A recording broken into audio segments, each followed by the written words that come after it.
Hello Bangabandhu তুফানের দুনিয়াতে আপনাকে স্বাগতম। তুফান যেটা বাংলাদেশের ইতিহাসের ছবিগুলোর মাইলফলক হয়ে থাকবে। কিছু ছবি নির্মাণই হয় ইতিহাস গড়ার জন্য। তুফান তাদের মধ্যে অন্যতম। রায়হান রাফি সব ছবিকে ছাড়িয়ে গেছেন এই তুফান। আফরান রেসু প্লাস রাফিজ কম্বো যদি আগুন হয়, সাকিব খান প্লাস রাফির কম্বো পুরাই তুফান, যা ছবিতেই ভালোভাবে ফুটিয়ে তুলেছেন। ব্যাপার যদি গল্পের করি, একজন গ্যাংস্টার যা দরকার এর বাইরে কিছু বললে গল্পটা স্পয়লার হয়ে যাবে, যা আমি আপনাদের বলে মুভির মজা নষ্ট করতে চাই না। তুফানে আপনি অ্যাকশনের পাশাপাশি ব্রেনেরও বিভিন্ন ঝলক দেখতে পাবেন, যেটা আপনাকে ফুল এঙ্গেজিং করে রাখবে। তুফানের ডায়লগ ছিল দুর্দান্ত, যেমন তুফানকে খেয়ে দেবো। তুফান, খুব ভয় পাইছি রে। ব্যাপার যদি অ্যাক্টিং এর আছে, সাকিব খানের দুইটা চরিত্র ছিল যা তিনি খুব ভালোভাবে ফুটিয়ে তুলেছেন। স্পেশালি গ্যাংস্টার লুকে সাকিবের পারফরমেন্স দুর্দান্ত।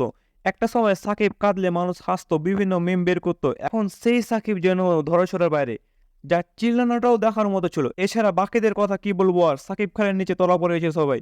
ছবিতে মোটামুটি সবাই ভালো পারফরমেন্স করেছে। চঞ্চল চৌধুরী নতুন করে প্রশংসা করার মতো কিছু নাই, তবে নাবিলের স্ক্রিন টাইমটা একটু বাড়ানো যেত।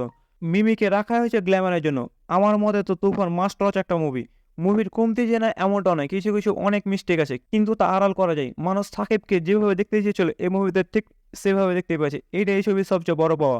আপনার 10 কোটির ছবির সাথে যদি 100-200 কোটি টাকার ছবি তুলনা করা হয়, আপনার কাছে এর চেয়ে বড় পাওনা আর কিছু হয় না।